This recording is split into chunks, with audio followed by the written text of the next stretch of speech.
Nkashe, and you are watching the RSA Models podcast with myself. Sanmonani Dumelang, I don't know what else they say, but Sanmonani, welcome to our podcast. This is the RSA Models Awards podcast, and I am Gugule Swagamchali, the dynamite from Soja, and I am excited to be here today.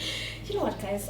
You can see how I look because I'm representing the person we're interviewing. You understand? We had to show up. Shout out to New Romantics for these beautiful garments. And today we have someone from a very big pageant, the main pageant, yes, in South Africa, Mzansi, Miss South Africa. Okay, do you guys understand? So I will let my co-host just tell you guys who we have today. Oh, hi guys, my name is Lesukho and I am also a pageant queen. I'm from Tembisa, so I guess you can already know that two biggest townships in South Africa are represented today. Alright, today we have Nkashe. She is a Miss South Africa 2022 Top 10, a Miss South Africa 2023 Top 8, a teacher, an activist, a content creator. Woo! Woo! Those are amazing. Keep going. Welcome, Kia. Thank you guys. Thank you so much for having me. Thank you for having me. I'm very excited, guys. And well done on the platform.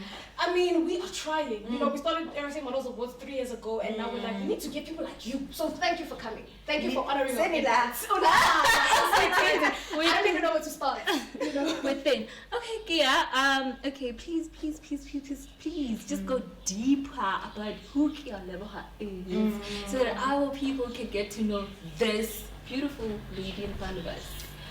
Yo, who am I? I think I always put it this way, right? I'm a work in progress and I'm not finished, but I always say I've got many sides to me. I like to think of myself as a diamond. I'm a teacher. I haven't taught though in a year. No, I've been studying. I'm doing my master's in education. Okay. So I'm a student. I am a content creator. I'm a model. I am a presenter and MC, and I'm also a certified actress, so I do acting. Yeah. What don't you do? I mean, also, I'm very curious on how old you are, if you don't mind. You know, they say a lady doesn't tell her age. But no, I don't mind. Yeah. I mean, with that profile, we've got to know how old you are. Guys, I'm 18. That's what you see. No, I'm 27 years old. So I don't look a day over 21. Girl, aging like a fine wine. Say that again. How do you now transition from everything else that you've done into teaching? Teaching is very formal, you know. Well, it's made formal. So how do you go education-wise? Where did you start, and for you to get into your master's now, how was the journey? You guys, for me, they say sometimes it's as if the heavens throw your purpose at you and it falls into your lap.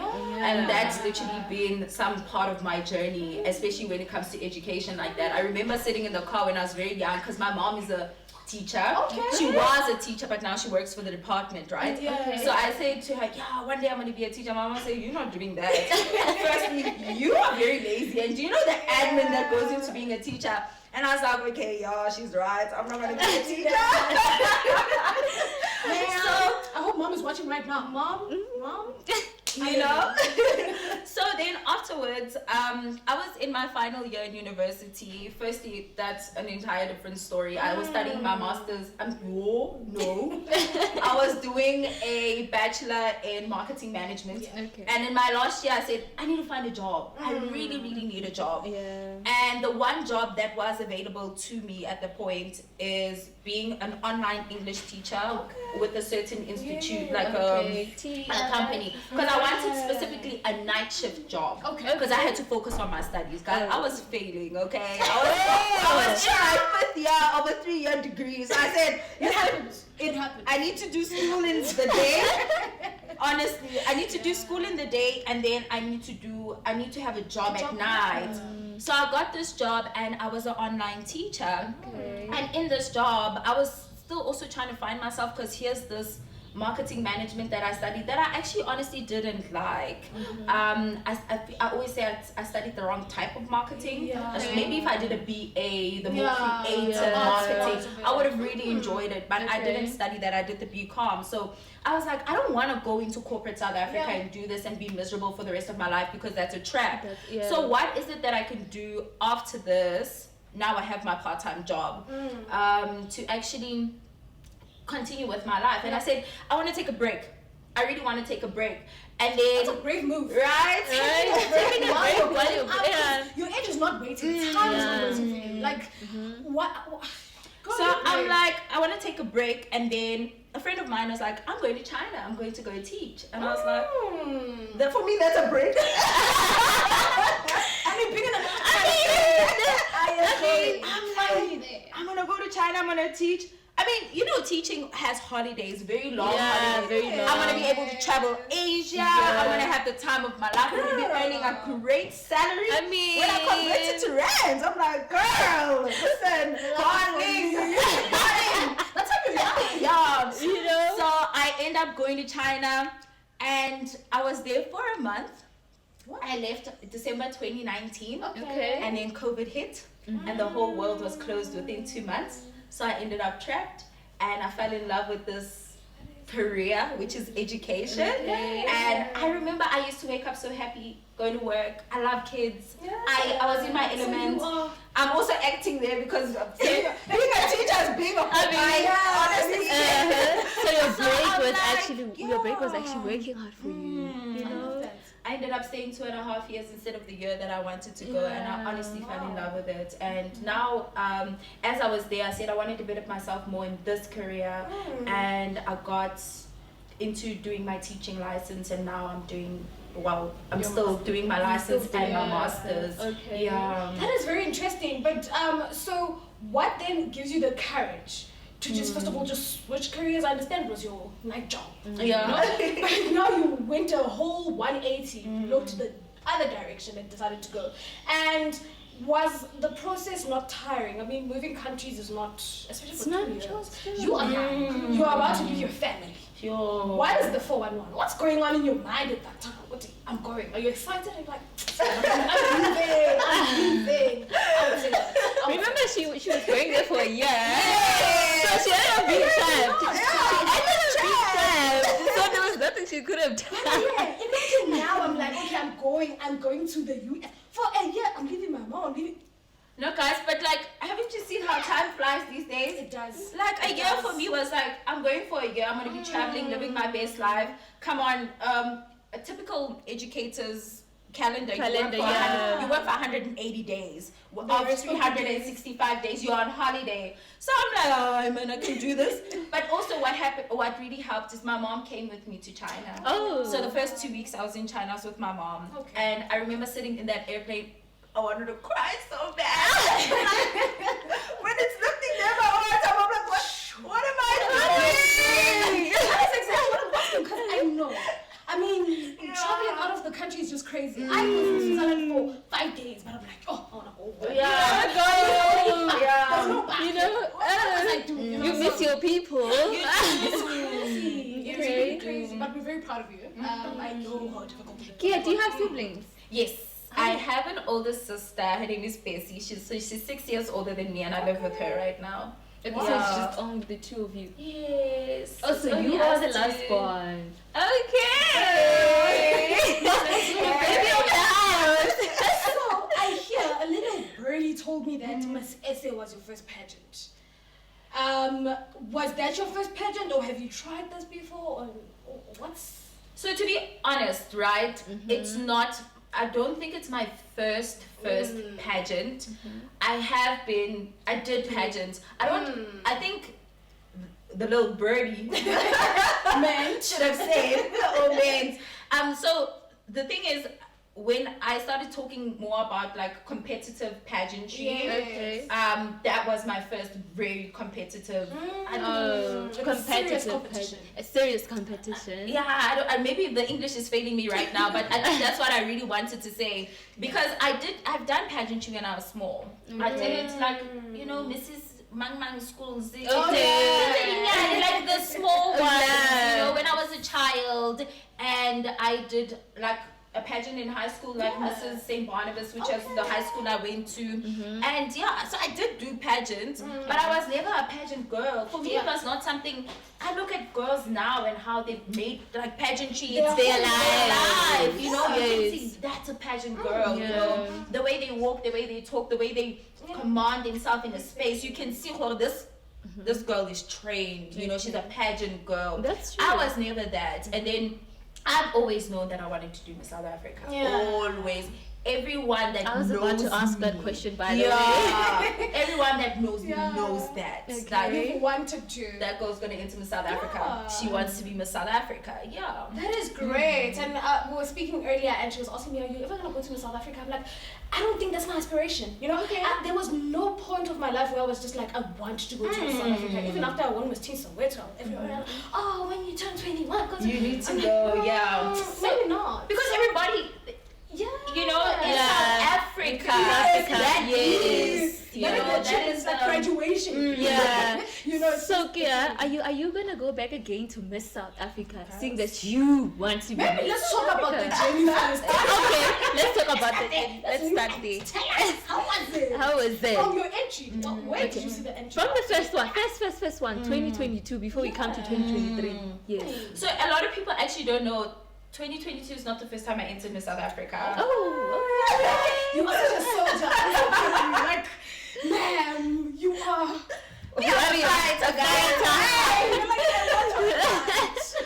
So the year 2016 was the first time I entered Miss South Africa. 100% not ready. I was in my third year in UJ. I was a child, you know. And I remember it was still when you had to bring your A4 sized picture. You go to the Maslow and you had to queue. And there were 5 million girls. And you're like, oh my God, what am I doing here? I didn't even want to take me.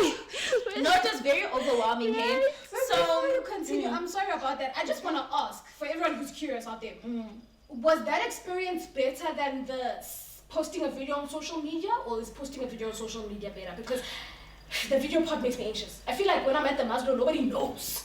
So nobody's going to ask me, oh, Miss South Africa, what happened? Okay. You understand? So which one was better since you were there? I don't think there is a better. I think both of them presented their own unique challenges.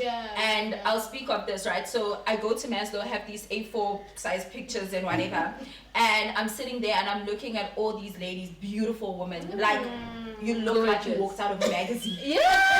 What am I doing here?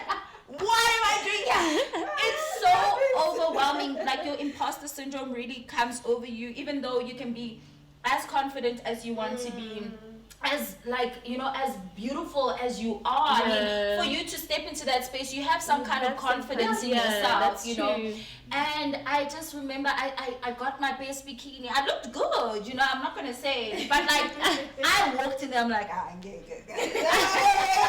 You started feeling a little bit shaky. These ladies are so tall. I'm not this tall. This lady is way skinnier than me. This one, like, you got better skin than me. I have my own insecurities. And I'm sitting there, and everybody's obviously they've got their own cliques. They've got it together. They know each other. And you there, and I went with my best friend, and I was sitting there. You're just like, oh, we just here to try. Just to see what happens. And then we walk into this room, and there's judges there, and then you guys walk in 10 at a time. So you guys are grouped. You walked in 10 at a time, and then they say, this person is chosen from this group, and then everybody has to go home. So you understand, it's instant rejection. They're doing it. Do they look at the picture and say, they do. So you guys walk in as 10, and then you guys do, like, you say your name, whatever, and then you do around. So for me, they made me do, out of the 10 people that were there, they made me do it twice, right? Okay. And then they're like, just remove the hair out of your face. Okay, you got a gorgeous face. Okay, walk again. I walk again. And then we go outside, because that's where they tell you guys, right? And then the lady comes, so everybody outside, they're like, you're the only one they made walk again. So now you're in. You're there. Guys, but I'm still scared, but I've got that little bit of confidence, and that this lady comes, guys, sorry, none of you guys. That is so crazy. That is so. Oh my god. Oh my goodness. And like everyone, None of us out of 10. So we went Hey. home immediately. So I didn't even make it to like a second round. No. How did that make you feel? Sad. sad. But I knew that also I was not prepared. Yeah. Looking back, because again, you don't connect the dots at that time. At that time, Looking- yes. But looking back, I was not prepared for pageant world. I was not prepared emotionally, physically, everything. I was just not prepared to represent an entire country. And then Thunder went on to win that year, and she did amazing. And she's still doing amazing. She's doing great things. So you enter again. Yes. So now I prepare. Yeah. Like I go through a whole lot of preparation, specifically for entry. And I tell everyone, I'm in China at this point. Yeah. Like, everyone in China knows this girl is gonna be Miss South Africa. Africa. I love that. I told everyone on socials know, everyone knew that I am going to be Miss South Africa.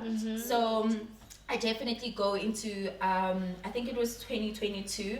And I remember entries, I knew entries were going to open soon. I prepared, got my pictures and stuff taken. And I was like, okay, sharp, this year I'm definitely entering. Yeah. And then the entries open, and I'm taking my video.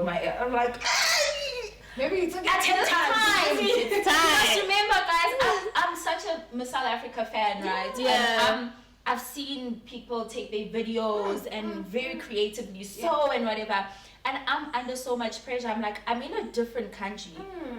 Is that going to really hinder my chances of actually even becoming a finalist? You know, and that was so scary for me. And I'm sitting on, at that time, I think my Instagram was on 3,500 followers. I'm like, how are they going to receive this? But this is my community that I built for myself. So I did feel safe, you know? And I'm like, I don't see social media as my enemy, but I actually choose to see it as people that are going to support me, because everybody now knows that this girl is going to be Miss South Africa. Yeah. So you put it out there. So now people are there. I'm like, okay, these are my people. They're going to support me. Yeah. I really hope that they support me. Yeah. And yeah, so They did. they did. That Guys. is great. So the thing is, a lot of people look at the social media aspect and they're like, this is so scary. I don't want to put my I don't stuff wanna on put social my- media. Yeah. And that's what ends up having a lot of ladies not enter. Entering, yeah. But you must always remember that as in South Africa, you're constantly on social media. You're And everywhere. what a better place to start your journey than the people that actually follow you and love you That's for true. you. So when you start there, you have your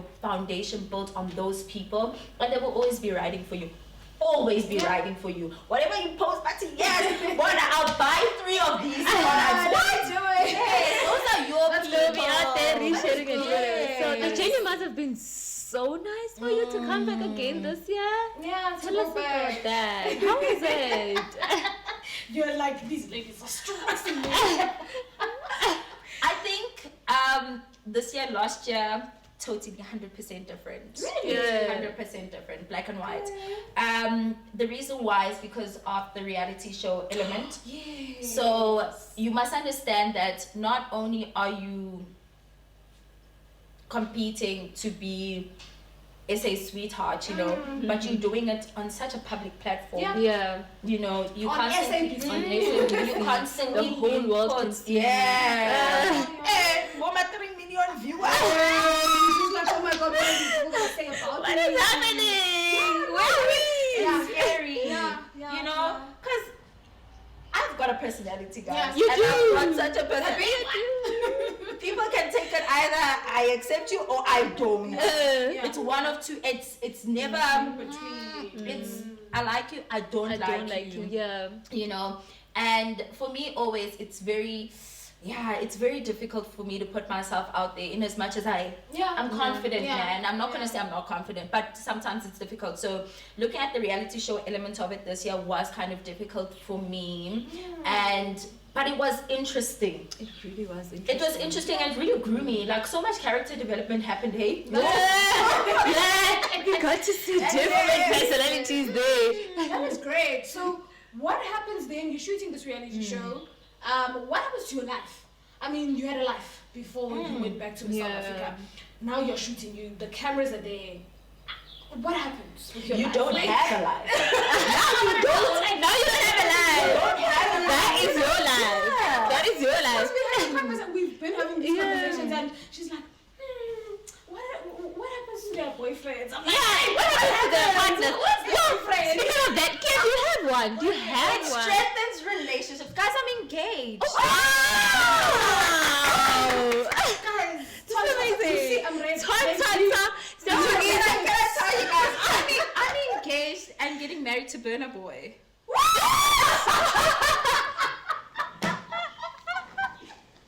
Yeah, come on. Guys, I think this interview is over. We have a very, very important Person. The wife of the African giant.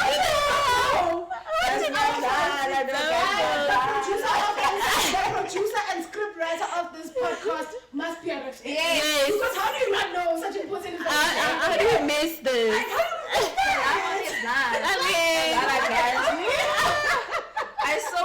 I so wish. No, guys, I'm very single. I've been single for some time now. By choice, kind of. I think, there's a lot that I think, Okay. you know, I'm getting, Mzala, man. Yeah. I want to live your life. No, I'm at a point in my life, right, especially when it comes to relationships, that I'm very cautious about the kind of relationships I make, whether it be friendships or romantically. So I've been in therapy now for just over, I think, a year and a half, and I speak to my therapist about it a lot. And at the beginning of my therapy journey, I told her I'm consciously making a decision not to get into a relationship because there's certain parts of myself that I want to heal and really address before I have to project that trauma onto somebody else that I'm going to live a lifelong journey with. I'm ready. Which camera do I look into? Okay. Hi, my name is Nkashe. I'm 27 years old and I'm ready. You're opening a young Tinder right now. You're looking for a very great woman. Right here. Don't look I mean, but we want also a man of stature. Yes. A man who will meet value. the standard. Because guys, It's supposed to meet the standard. Yeah. I mean, also, if you're gonna go to South Africa, you have this reality show, you don't have a life. A man who doesn't have vision is not gonna understand. No. I believe. Not even. You are depressed. you'll be so stressed. But not even Bazobudamba. If somebody doesn't understand your journey and doesn't support your dreams, you know how easy it is for us to get jealous and insecure. Yeah. Especially when your partner is on such a public platform. Yes. And there are South Africa's 10 sweethearts or 12 sweethearts, let me say. Of course you're getting male attention. Yeah. Of course you're getting, people are liking, following you. People are really sharing People it. with blue ticks are in your inbox. Yeah. Girl. Hey. My crush. I hear you working on this campaign. Yes, let me help you. My brother. I can see right through you also. So if you don't have a partner that really understands that these are your dreams, of course, people do get a little bit insecure and whatever, but you need a partner that's really, really stable and who understands your dreams, who understands your journey, who understands.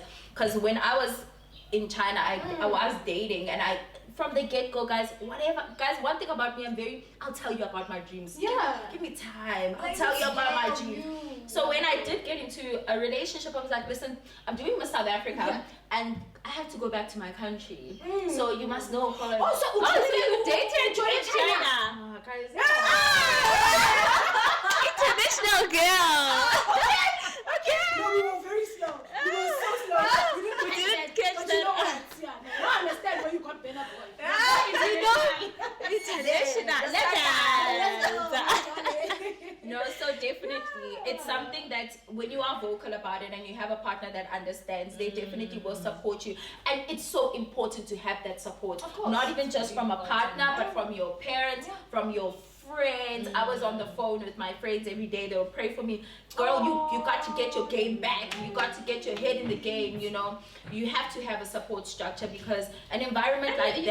You actually do have a strong support structure. I saw your welcome home party when you were still a finalist in 20. Is it this year? Last year? 2022. Last year. You were wearing an orange dress. Everyone was just She was with me. You know that support. cheering you. The support was just so. And No, I'm guys. oh, This guys. is power. Having support is everything. And I'm also applying for friends, guys. You see, other friends are paying for them. I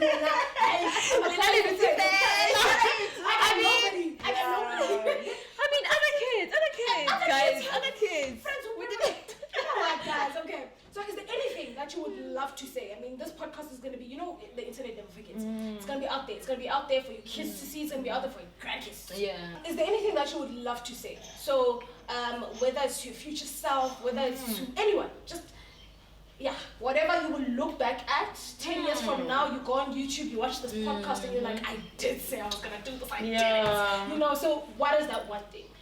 For me, I'll definitely say that be on a constant pursuit of your dreams because realizing them or not realizing them, by me saying is that if you achieve them or not, you'll never live with the regret of I should have. I should have done it. I should have done it. Be on a constant and be on a very be a fighter for your dreams, you know. We fight for so many things. We fight for relationships. We fight for petty things, man. Fight for your dreams, guys. Fight for your dreams and go against the tide. Even when people say, but you've done this before. You should give other people a chance. Go again. They tell us a lot of Go again. Be on a relentless pursuit of your dreams, and you've got this, man. Like fight those things. Your dream, you owe it to your dreams to fight for them because they were given to you and you only, and it's for you to actually birth them and bring them to life. Be on a constant pursuit of your dreams. Okay, so what can we expect from now going forward? So next year, going forward for me, a lot of international work is going to happen. I'm also releasing a series of children's books next year. Shy queen. So a lot of support. Please, guys, support. Buy those books, okay? We are releasing a series of children's books next year, and I am still modeling in South Africa and internationally, so I'm really looking forward to that. I'm looking forward to also doing a lot of more personality work on TV. You know, I've done a lot of great work with the Market Theatre, so I constantly want to be with them. That's my family, man. So I definitely, so that's me. I'll be on TV. You'll be seeing me on your screen. Thank you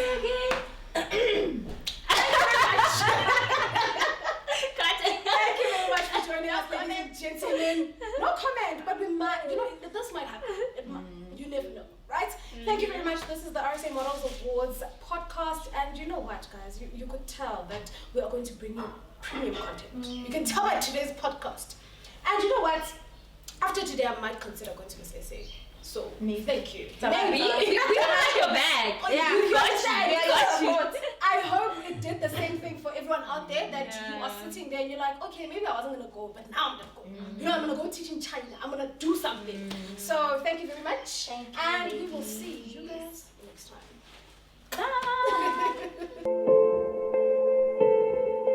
Bye.